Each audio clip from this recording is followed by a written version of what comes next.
Olá, meu nome é Ana e estamos aqui reunidos mais uma vez para uma palestra.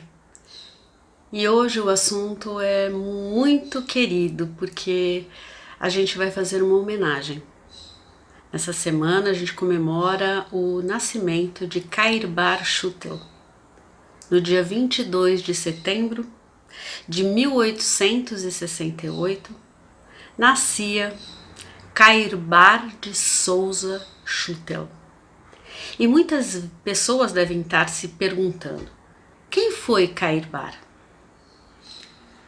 Muita gente espírita, muitos simpáticos à doutrina, conhecem Allan Kardec, Chico Xavier, assim como seus mentores espirituais, né? Emmanuel, Joana de Ângeles, mas devem estar se perguntando: quem foi Cairbar? Cairbar nasceu na cidade do Rio de Janeiro, como eu disse, no dia 22 de setembro de 1868. E sempre que eu estudo a vida de um espírita, né, de uma personalidade espírita, eu gosto de fazer um paralelo com Allan Kardec, porque assim, que época que ele viveu? Ele estudou Kardec, ele viveu na época de Kardec, então sim, porque Allan Kardec desencarnou em 1869. Então, quando Cairbar nasceu, né, logo depois Allan Kardec desencarnou. Então, se a gente fizesse paralelo, né, onde Kardec nasce em 1804 e desencarna em 1869, Schutel tinha 1 ano quando Kardec desencarna. O espiritismo estava todo vapor. O espiritismo era um assunto novo que estava borbulhando no mundo, né?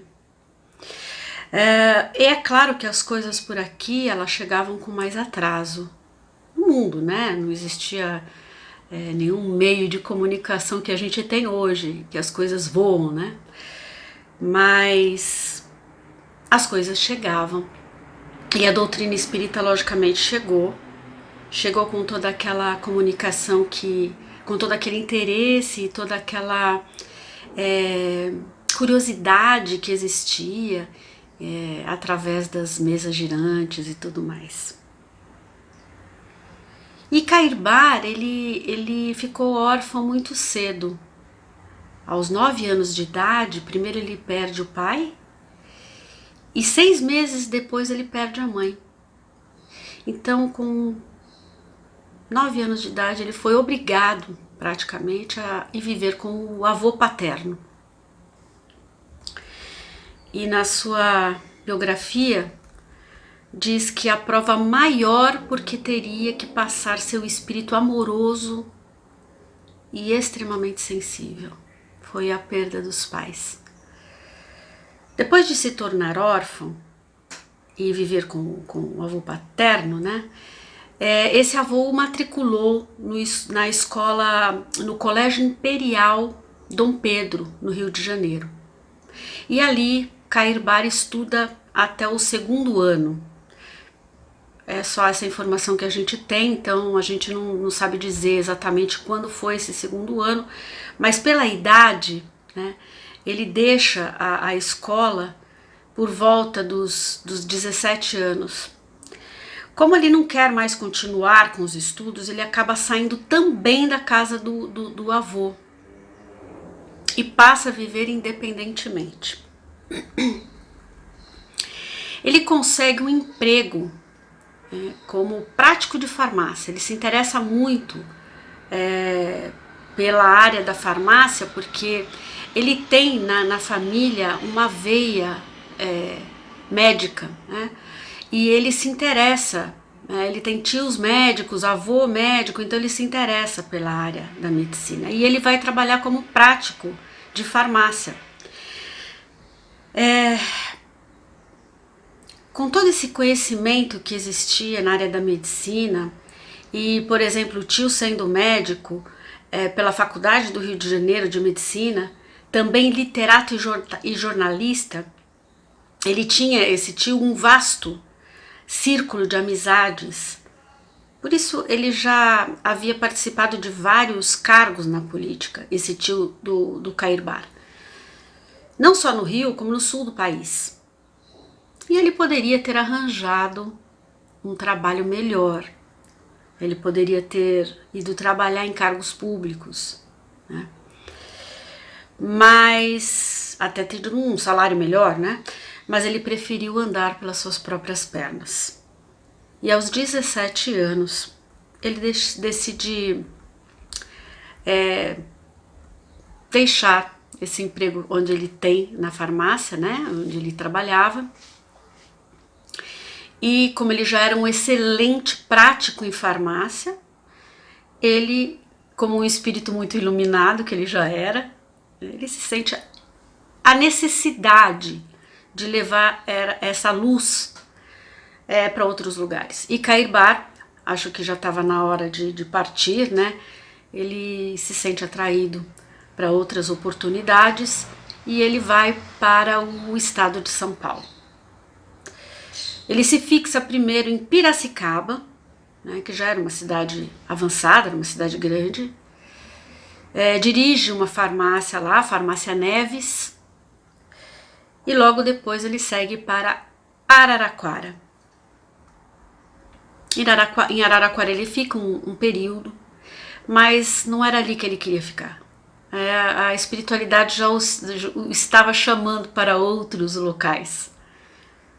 E ele vai para Matão. E finalmente em Matão ele se fixa, ele permanece, né?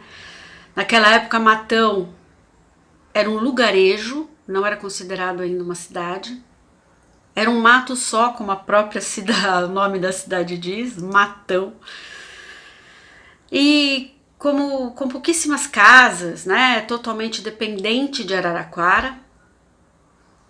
E aí que entra a importância de Cairbar Schutel para a cidade de Matão, que ele tem uma importância enorme para a cidade até hoje, né? Além de muitas outras coisas boas que ele fez pela população local e pelo município, mas Cairbar contribuiu muito para que Matão chegasse a categoria saísse da categoria de lugarejo e se emancipasse de Araraquara. Ele foi o responsável, porque na verdade Cairbar chega nesse lugarejo, né, e transforma, ajuda a transformação de Matão na cidade de Matão. Ele abre ali a sua farmácia,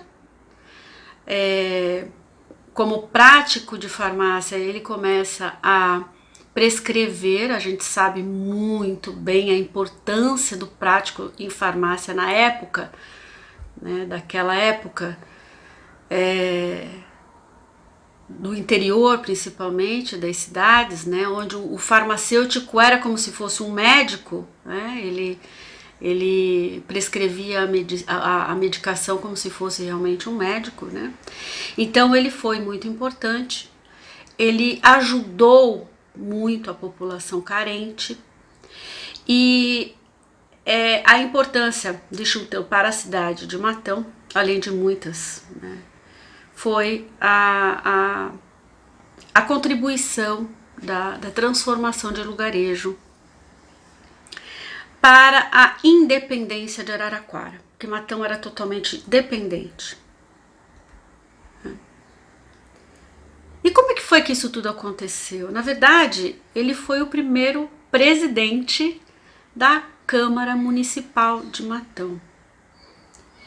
E por isso que ele ficou tão popular na cidade, né? Primeiro porque ele era como se fosse o médico da cidade, né? Ele era o prático em farmácia, ele era o farmacêutico do local.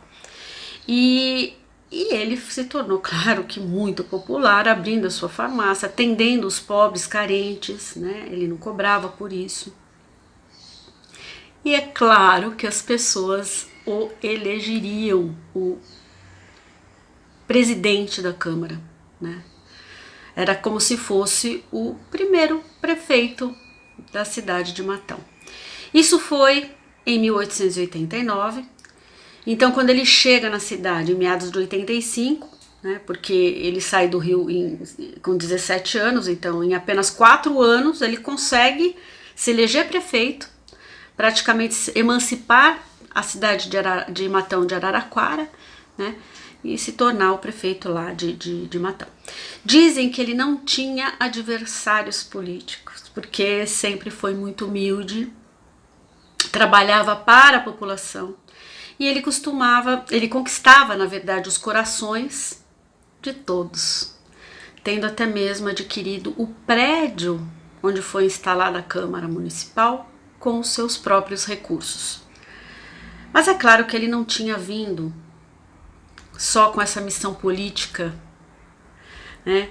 E esse espírito aventureiro que saiu do Rio de Janeiro em procura de novas oportunidades, logo percebeu que haveria de fazer mais pelo povo, além dessa parte material. Segundo o Leopoldo Machado, um escritor e educador espírita muito importante para o movimento espírita, também em sua obra Uma Grande Vida, que é a biografia de Cairbar, diz: Matão teria de perder mais tarde o político diferente, sem perder o grande benfeitor para ganhar o apóstolo. Cairbar tinha um amigo lá em Matão chamado Manuel Calisto, cujo pai desse Manuel era espírita. E dizem que ele estava meio insatisfeito com as explicações que um padre local, né, dava a respeito dos sonhos que ele estava tendo com os pais que estavam desencarnados, né? Então Cairbar andava tendo muitos sonhos com os pais e numa das conversas que ele estava tendo com o padre, ele não estava muito satisfeito com as explicações que o padre dava a respeito desses sonhos. E numa dessas conversas com o Manuel, que era amigo dele, ele falou: por que você não conversa com meu pai? Meu pai é espírita, tá fazendo esses negócios aí de mesa girante, esse negócio que tá em alta lá na Europa. Conversa com ele, quem sabe, né? Ele te explica. E Cairbar vai conversar com o pai de Manuel Calisto, que já estava um pouco afastado dessas reuniões espíritas, mas Cairbar o convence a fazer uma sessão espírita para que ele visse e tentasse entender como funcionavam essas sessões, né? E naquela época, no início dos anos 1900, ainda se praticavam mesmo aquelas reuniões em volta de mesas, né? Ainda haviam essas manifestações físicas, né, dessas mesas girantes, e se falava muito a respeito do espiritismo. Cairbar então combina com o pai desse amigo, né, e assiste um trabalho mediúnico, onde houve a comunicação de um espírito de elevado cunho espiritual, como diz o relato, né, de pessoas no dia. E aquilo acaba agradando muito e aguçando demais a curiosidade de Cairbar para estudos futuros. E depois de frequentar, né, alguns trabalhos e receber a comunicação, inclusive do pai, que prova a existência, inclusive, da morte, né, da vida após a morte, Cairbar se aprofunda nos estudos de Kardec e de toda a sua obra, que já havia sido escrita em português. E em 1905, né, já começa toda a história espírita de Cairbar. Já totalmente convertido ao espiritismo, ele funda o Centro Espírita Amantes da Pobreza. E olha só que coisa mais linda. Exatamente um mês depois, ele inaugura o jornal espírita O Clarim. Eu acredito que muita gente conhece o jornal O Clarim, não é verdade? Ambos, tanto o Centro amantes da pobreza, como o jornal Clarim, funcionam até hoje. Nessa época, ele se casa com a dona Maria Elvira, lá em Matão. Eles não têm filhos, não tiveram filhos, né? E dizem que o único desafeto na vida que Cairbar teve foi com um padre, o padre João Batista Vanesse, que se juntou a um delegado local lá de Matão e tentaram impedir a abertura do centro e do jornal Clarim. Eles movimentaram a população local, fizeram um boicote, até a farmácia de Cairbar, né? Mas, como diz os escritos a respeito de Cairbar, contra o padre e o delegado estava um gigante na estatura moral e na coragem. A ordem do delegado não foi e nem poderia ser obedecida. E parece que a briga foi feia, né? Mas, como tudo que é justo e certo, sempre prevalece, né, gente? No final deu tudo certo. Parece que até, inclusive, quando o padre foi para uma outra paróquia, ele pediu desculpas e os dois acabaram se entendendo. Por ser prático em farmácia, ele estava sempre pronto para ajudar, sempre, principalmente os mais pobres. Ele receitava e dava medicação a quem não podia pagar. E em 1912 ele funda um hospital para pessoas carentes. Ele atende toda a comunidade carente de Matão e 2 anos mais tarde ele começa também a atender toda a população de detentos no centro penitenciário que tem surtos psicóticos. Ele continua nessa mesma linha e estende para o centro de detenção de Araraquara. Então ele faz esse trabalho para esses detentos, não só na cidade de Matão, mas também na região de Araraquara. O Cairbar, ele se estabeleceu no interior de São Paulo, né? Mas o seu trabalho ele irradiou para todo o estado. Ele nunca poupou esforços pela causa espírita. E os amigos mais próximos diziam que ele seria capaz de vender os seus bens, né, para que a marcha da doutrina espírita não parasse. Com seu receituário sempre debaixo do braço, ele atendia quem quer que fosse. Ele medicava, ele prescrevia medicação, né? Estava sempre gratuitamente atendendo a população mais carente de Matão e do lugarejo ali em volta, né, de Matão. E ele, por causa disso, ficou conhecido como o médico dos pobres e o pai da pobreza de Matão. A sua residência foi transformada numa espécie de casa dos pobres. Saía dali diariamente remédios, víveres, roupas e até lenha para aquecimento. Cairbar seguiu à risca o mandamento maior da doutrina e do Evangelho de Jesus. Ele não ficou apenas na leitura e no ensinamento. Ele realmente colocou em prática a caridade e o amor ao próximo. Mesmo que fosse ameaçado, como foi, né, a se calar pelo delegado e pelos padres da cidade, Cairbar nunca se calou. Ele falava em praças públicas, promovia encontros, palestras, teatros, conferências em Matão e nas cidades vizinhas, sempre defendendo a pureza doutrinária dos ataques que sofria a doutrina, né? Como Cairbar tinha uma veia política e ele praticamente construiu as bases políticas de Matão, ele se tornou um homem público forte na região. E ele lutou por algumas ideologias que achava certas, sabe? Então ele, por exemplo, ele lutou para separar a igreja do Estado, porque onde havia política, né, a política ela deveria andar totalmente separada da igreja. Ele achava que aquilo não estava certo. Como não está, né, gente?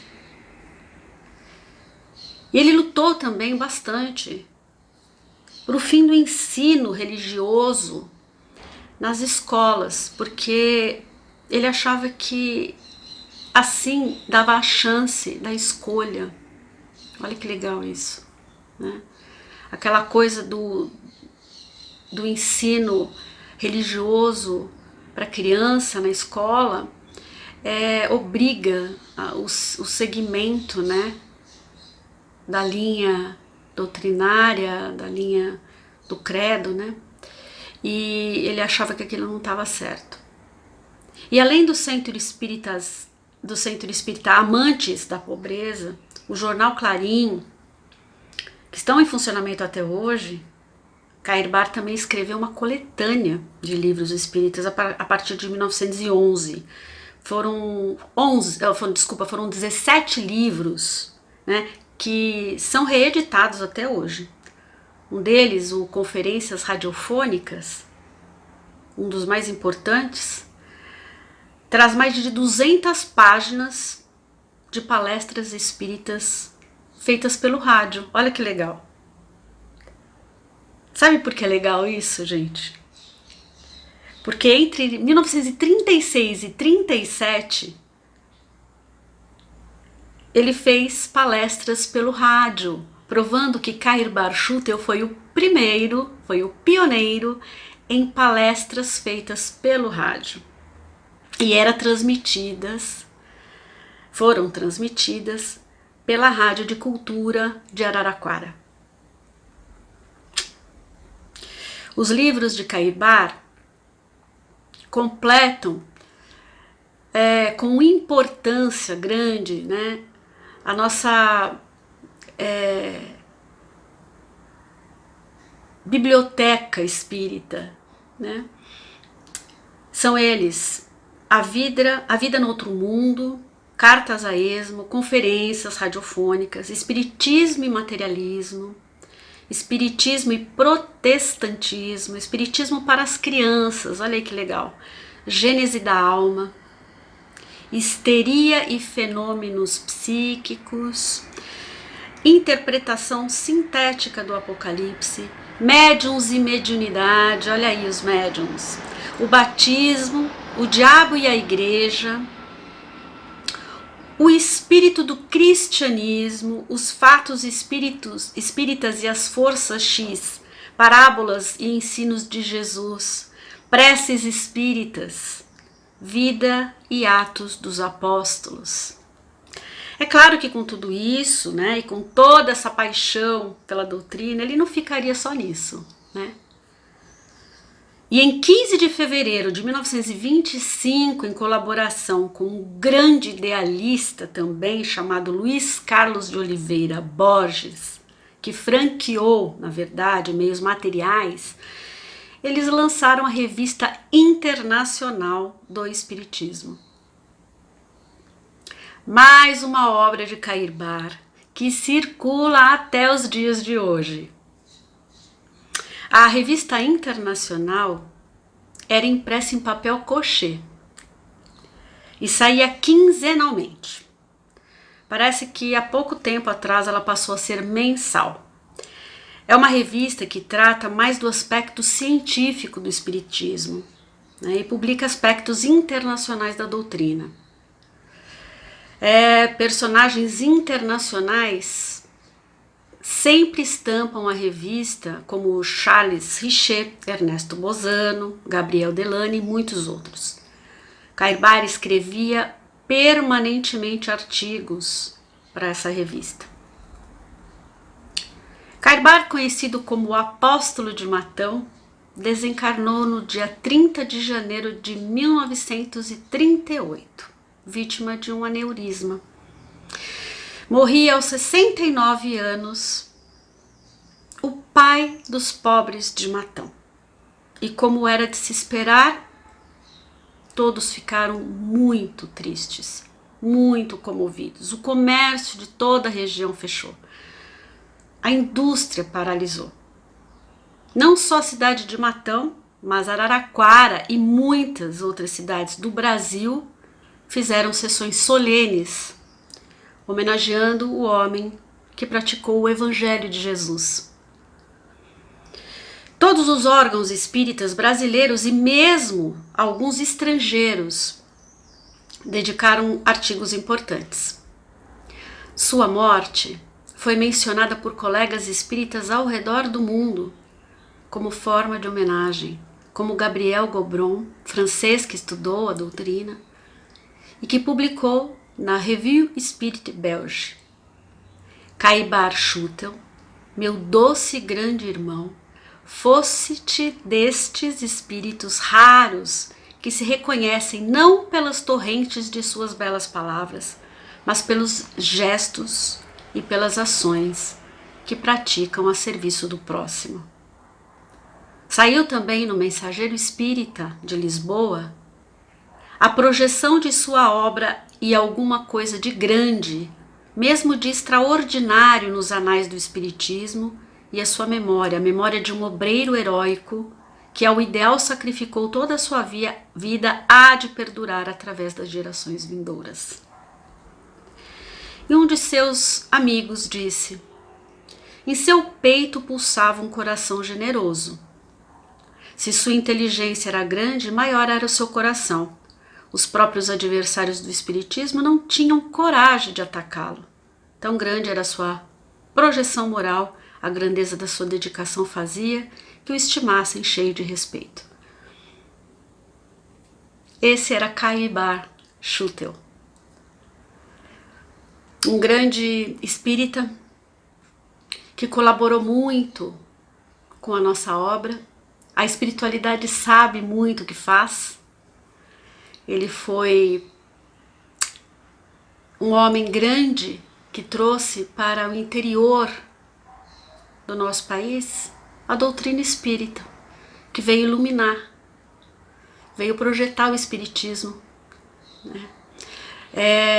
Para as pessoas daquela região, né? E que foi importantíssimo para a nossa doutrina. Praticou a caridade e o amor ao próximo da forma certíssima que Jesus ensinou no seu Evangelho. São esses espíritos iluminados que de tempo em tempo aparecem por aqui. Eu espero que vocês tenham gostado. Fiquem com Deus e até a próxima.